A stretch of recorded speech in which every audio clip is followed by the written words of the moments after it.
ఎక్కడెక్కడో నెమ్మది కోసం నువ్వు ప్రయత్నిస్తుంటే, ఇంకెక్కడో నెమ్మది ఉందని చెప్పి మనం ప్రయత్నిస్తుంటే, ఈ నెమ్మది అనేది నీకు అర్థం కాదు. ఈ నెమ్మదిగా అనిపించదు.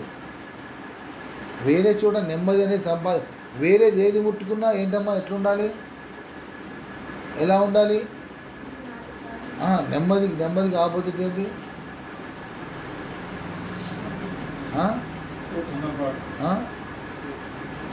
నెమ్మది, తొందర, ఎగ్జాక్ట్. ఇంకా చెప్ప చికాకు, నెమ్మదిగా, అసమాధానం, అసహనం, అంతే కదా? అసహనం, చికాకు, ఇవన్నీ చక్కటి పేరు చెప్తున్నారు, అందరు చెప్పారు. స్తోత్రం. ఏంటమ్మా ఇప్పుడు నెమ్మదికి ఆపోజిట్ ఏంటి అంటే బయట వచ్చేది ఏంటి? నెమ్మదిగా అసహనం, చికాకుని గుర్తించండి. Don't try to take Joy in that. కాదంటే అసహనం ఉంటుంది, కానీ ఆ అసహనంగా మనం ఉండాలి. దాంట్లో నెమ్మది వస్తుంది చెప్పి అనుకోవద్దు. Never expect any peace from there. అసహనమే ఉంటుంది దాని లోపల, దాంట్లో చికాకే ఉంటుంది, దాంట్లో బాధే ఉంటుంది. గమనించి దాంట్లో కష్టమే ఉంటుంది. అక్కడ నువ్వు సంతోషాన్ని, నెమ్మది వెతికినావంటే సోదరుడా, ఈ నెమ్మది నీకు అర్థం కాదు. ఆ మాట జ్ఞాపకం చేస్తుంది. అక్కడ నెమ్మది పొందుకుందామని చెప్పి ప్రయత్నం చేయండి. ఎందుకంటే మందు కొడతామంటే అందరూ కూడా ఏం చేస్తారన్నమాట, మందులో హ్యాపీగా ఉందని చెప్పి అందరు ఫీల్ అవుతారు. తాగేవాడు ప్రతి ఒక్కరు కూడా హ్యాపీగా ఉన్నది మాట, అవునా కదా? ఇది కాదు నిజమైన నెమ్మది తెలియక వాళ్ళు వేరే నెమ్మది అంటే తెలుస్తూ ఉంటారు, అంతే కదండి. నిజమైన నెమ్మది అంటే తెలియక వాళ్ళు ఏం చేస్తారు, మందులో నెమ్మది. అలానే ఇప్పుడు లోకం అంతా కూడా. అయితే దాన్ని చూస్తుంటే మనకి ఎట్లా ఉండాలి? అసహనం, బాధ, కష్టము, చికాకు, ఇవన్నీ కూడా మనము వేరే చోట ఎక్కడైనా కూడా నువ్వు దాన్ని ఎట్లా గుర్తించకపోతే, అక్కడ ఎక్కడైతే నెమ్మది ఉందని చెప్పి అనుకుంటున్నావో అక్కడ నీవు అసహనము, అసమాధానము, అశాంతికి గురైపోతూ ఉంటావో అప్పుడు ఈ నెమ్మది అంటే నీకు అర్థమవుతుంది.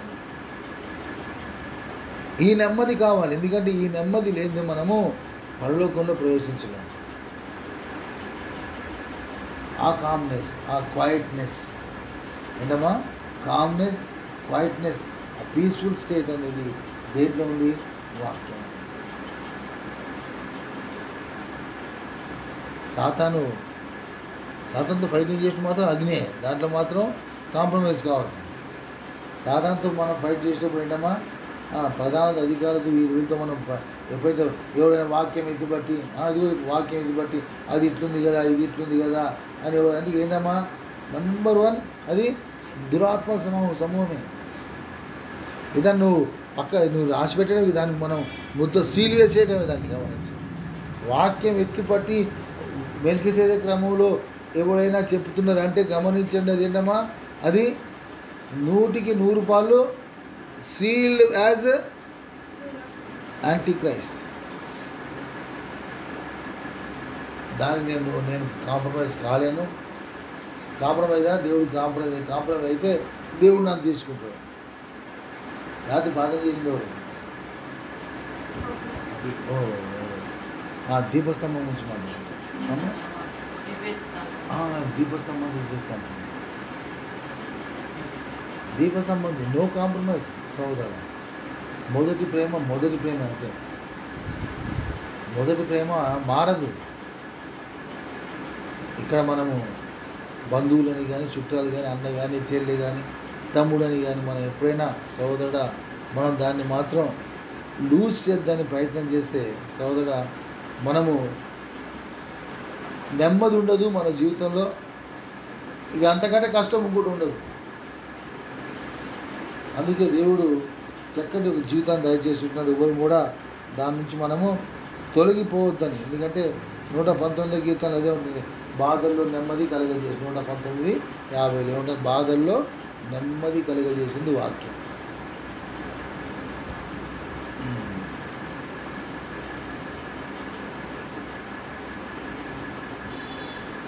అదే యెషయా గ్రంథంలో 50 అధ్యాయంలో చివరి మాట చెప్పి నేను ముగిస్తాను.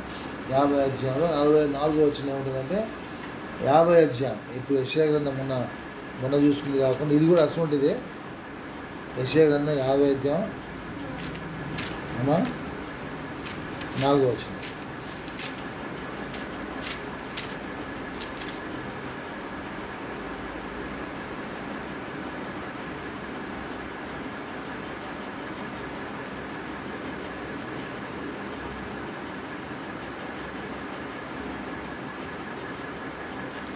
అలసిన వారిని మాటల చేత ఓరడించి జ్ఞానము నాకు కలుగునట్లు శిష్యుని తగిన నోరు యెహోవా నాకు దయచేసి ఉన్నాడు.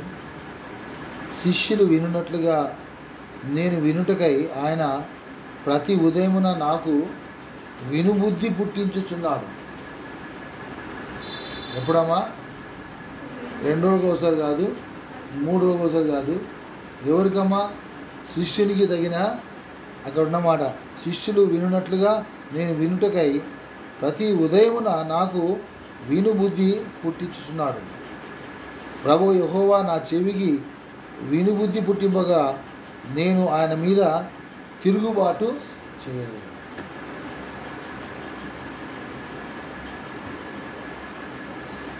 తిరుగుబాటు చేయలేదు. ఇవి మన జీవితాల్లో మనం ఏ విధంగా జీవిస్తున్నాం? తిరుగుబాటు చేద్దాం. తిన్న ఇంటి ఆశలు లెక్క పెడతారా అమ్మ? ఈ లోకంలో మామూలు మనం చూస్తూ ఉంటాం. ఏం కదా, ఎవరంటే అయ్యా ఇల్లు తిన్న ఇంటికి వాసన కూర్చుని ఏం చేస్తాడు? లెక్కేస్తుండ అంటాడు. ఏం లెక్కేస్తాడు? ఎన్ని వాసాలను లెక్కేస్తూ ఉంటాడు. తినేదేమో అక్కడ ఆయన వాళ్ళు పెడితే తినాలా, అంతే కదా. వాళ్ళు పెడితే నడుచుకోవాలి. ఆ ఇంట్లో లెక్క పెట్టేదేమో వాసన అంటే దాన్ని ఎప్పుడు కూల్చేద్దాం, అంతే కదా. సేమ్ థింగ్ ఈరోజు మన జీవితంలో కూడా ఈ ఇల్లు ఏ ఇల్లు?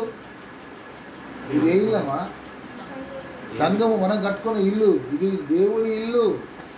దాసాలు లెక్క పెడితే మీరు ఆలోచించి ఎంత భయంకరంగా ఉంటుంది. తిరుగుబాటు అంటారు దాన్ని. ఏమంటారమ్మా? తిరుగుబాటు. బాగా అర్థం చేసుకోండి. వెన్నుపాటు, ఎగ్జాక్ట్ వెన్నుపోటు, తిరుగుబాటు. నువ్వు నా ఇంటికి నా దగ్గర వచ్చి నా దగ్గర తినకుండా బయట నుంచి పోతున్నావు అంటే వేరే మాట. ఒప్పుకుంటే దానికి దేవునికి స్తోత్రం, దానికి ఎంత ఆన్సర్ ఇచ్చినా ఒప్పుకుంటా. వచ్చినావు, ఇంట్లో ఉన్నావు, దగ్గర ఉన్నావు, మాటలు విన్నావు, తిన్నావు, మనం అందరం కలిసి శరీరక్తాలు పంచుకుంటున్నాం.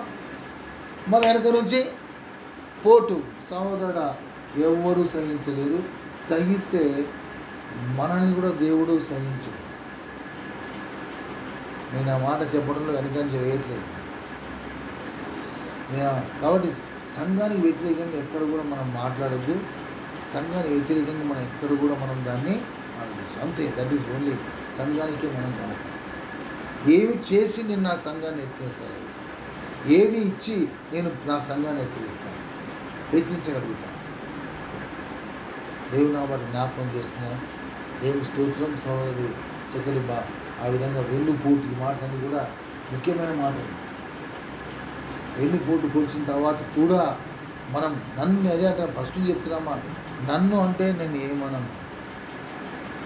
బోధన కానీ, తర్వాత సావాసాన్ని కానీ, సత్యమా వాక్యాన్ని కానీ ఎత్తి పట్టిన అంటే అదేంటమ్మా అయితేనా దాన్ని నేను సహిస్తే నా దేవునికి నేను కుమారుడిగా ఉండలేను. నా ప్రభువుకు నేను కుమారుడిగా ఉండలేను. క్రమము ప్రతి ఉదయాన్న వినుబుద్ధి కలుగ చేస్తున్నాడు ఆయన. ఎంత ఆయన రెయ్య బగులు నా కోసం కాచుకొని ఉంటున్నాడు. ఎప్పుడు తెల్లారుద్దా అంటే రాత్రి అంతా కూడా ఆయన మెలుకొని ఉంటూ రాత్రంతా చూస్తూ నా కుమారుడు ఎప్పుడు లేస్తారా అని ఆయనకి అక్కడ నా కోసం ఆయన ఎంత వెయిట్ చేస్తున్నాడు. అది గుర్తించాలి. మనం లేవటం కాదమ్మా, మన కోసం వెయిట్ చేస్తున్న పరిశుద్ధాత్మ దేవుణ్ణి మనము వాక్యాన్ని మనము ఆనర్ చేయాల్సిన వారం ఉంటున్నాం. రాత్రంతా కూడా కళ్ళల్లో దీపం పెట్టుకొని ఎప్పుడు లేస్తాడా అని ఎవరమ్మా? పరిశుద్ధాత్మ దేవుడు చూస్తున్నాడు.